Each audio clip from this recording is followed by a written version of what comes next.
In a world filled with unnecessary remakes and remastered games run amok, gamers need a hero. Actually, what they need are 4 heroes in a half shell.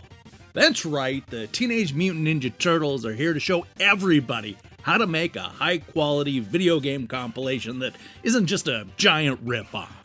Featuring more than a dozen games, online multiplayer, multiple region options, and all the bells and whistles that you've come to expect in 2022. The Cowabunga Collection is the perfect time capsule to an era before needless microtransactions and loot boxes. It's a reminder that sometimes all you need to have fun is just a whole lot of button mashing. Get those nunchucks ready because this is my review of Teenage Mutant Ninja Turtles, the Cowabunga Collection.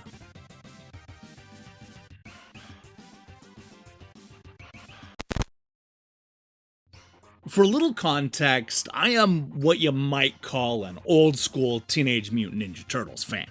I was just the right age for that original 1987 cartoon and collected all the toys and, yes, even enjoyed that first movie. And even as I aged out of the kids' show, I still enjoyed the games, which were mostly centered around Leonardo, Donatello, Michelangelo, and of course Raphael, kicking butt and simple button-mashing beat-em-ups. I'm not gonna lie, I still have a lot of nostalgia for those pizza-loving heroes all these decades later. So, I was delighted to see that most of the games in Teenage Mutant Ninja Turtles, the Cowabunga Collection, still hold up.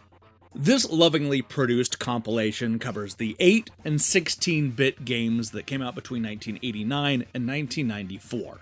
This includes the 2 arcade beat-em-ups, 4 different Nintendo Entertainment System games, 3 side-scrolling action titles for the Game Boy, Turtles in Time for the Super Nintendo, the Hyperstone Heist on the Genesis, and 3 different versions of Tournament Fighters.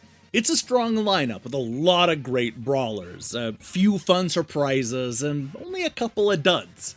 As far as I'm concerned, the Teenage Mutant Ninja Turtles were at their video game best when they were beating up the Foot Clan in one of the several beat-em-ups.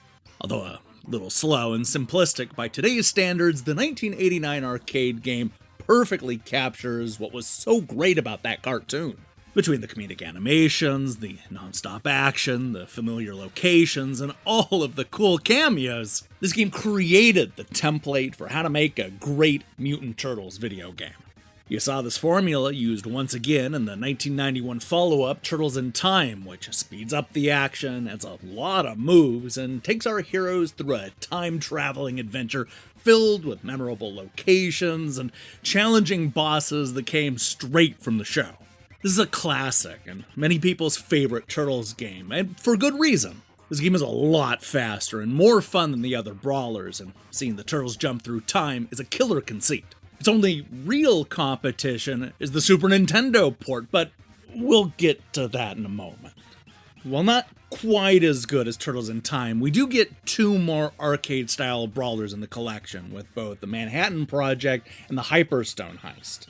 Teenage Mutant Ninja Turtles 3 on the NES is a solid 8-bit follow-up to the arcade game, complete with a bunch of colorful new stages and a whole surfing section where our heroes intend to ride the waves from Florida to New York City. It's not a bad game, but it's easily the weakest beat-em-up in this package. And then there's the Hyperstone Heist, which was a huge deal back in 1992 as it saw Konami bring the Mutant Turtles to the Genesis for the first time ever. The game is fine. It recycles a lot of levels, moves, and animations from Turtles in Time, and the new stuff isn't nearly as gripping as what we saw in the other games. Look, it's a fun novelty to go back and play now. It's certainly not the highlight of this package. Now, on top of featuring both arcade games, the Cowabunga Collection also features the console ports. The first is Teenage Mutant Ninja Turtles 2, the arcade game, the 1990 NES port that does a reasonable job of shrinking the coin-op down to 8 bits, though it's only 2 players and the graphics take a real hit. And with the arcade version featured in the compilation, I'm not sure why anybody would opt for this downgraded version. However, it's the complete opposite situation when it comes to Teenage Mutant Ninja Turtles 4 Turtles in Time, the Super Nintendo port that actually adds a bunch of levels that we didn't see in the arcade. While not exactly pixel perfect to the coin-op original, this console version is just as fast and fun, and the changes that have been made make Turtles in Time even better. The only downside is that the Super Nintendo port of Turtles in Time doesn't feature online multiplayer support, while the far less interesting Hyperstone Heist does. Now, you may have noticed the Ninja Turtles games on the NES are confusingly numbered.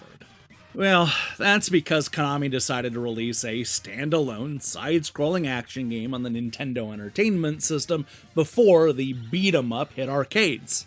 Look, this 1989 action game is, without a doubt, the most divisive title in this entire collection. It got mixed reviews when it first came out, and it's infamous for being unreasonably difficult. Personally speaking, this was the first time playing the game in, at least 25 years. And you know what? I was actually a little surprised how much fun I had. Yeah, it's still frustrating, but I appreciate what they were trying to do more now than I did as a kid. Of course, it also helps that the collection allows you to rewind time a few seconds and save before especially challenging sections.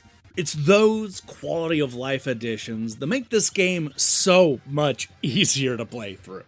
For me, the biggest surprises came in the form of 3 Turtles games on the old black and white Game Boy. They were simple, short, and a little rough, but they're also surprisingly speedy and a real joy to play. I was especially impressed by the first 2, which reminded me a lot of games like Kung Fu Master and Vigilante. I like that these aren't just ports of other games, allowing them to have a unique look and feel. They won't take very long to beat, but all 3 games are definitely worth checking out, especially if you missed out on them the first time around. I guess that just leaves us with Teenage Mutant Ninja Turtles Tournament Fighters, which was released on the Super Nintendo, Genesis, and Nintendo Entertainment System. We get all 3 because each is quite a bit different, with different characters, backgrounds, and moves. The Super Nintendo version comes with online multiplayer support, which is smart as it's easily the best iteration of Tournament Fighters. The Genesis version allows you to choose fan favorites like April O'Neil and Casey Jones, but the sluggish controls are a little hard to get used to. And then there's the NES version, which is, understandably, the most limited of the 3. It's worth noting that the Cowabunga Collection comes with some optional enhancements that remove some of the technical problems caused by the aging hardware, such as slowdowns and flickers. Beyond those technical enhancements, I really appreciate the extra work that was put in by Digital Eclipse. For example, every game comes with a visual strategy guide that gives you pointers and reveals some of the cheat codes that are buried in the game. You can also choose between the American and the Japanese version of most of the games, which is a fun addition.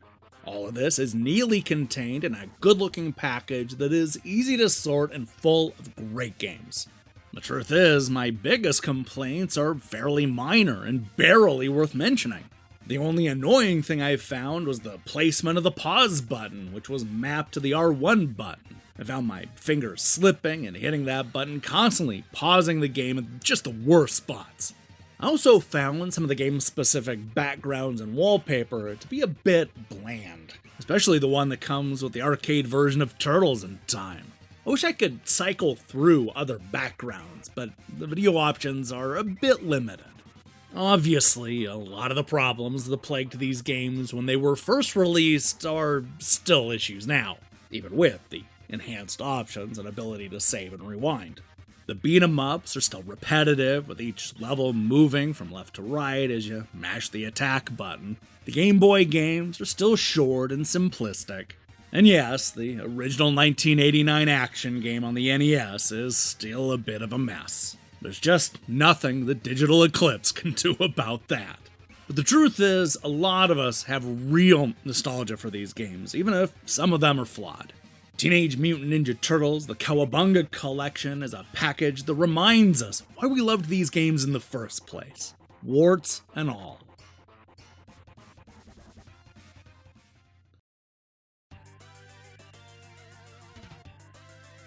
Now this is a great compilation of 8 and 16-bit games. Teenage Mutant Ninja Turtles, the Cowabunga Collection, is everything you could possibly want from a collection of beat-em-ups and side-scrolling action games. Featuring 13 fun titles, online multiplayer, support extra enhancements, and even regional options, this is a loving tribute to the Heroes in a Half Shell. While some gamers may grow sick of constantly button mashing, there's simply no denying the quality of games like Turtles in Time, the Manhattan Project, the Hyperstone Heist, and Tournament Fighters. Get ready to kick the Foot Clan's butt in the Cowabunga Collection, because it's one of the best video game compilations of the year.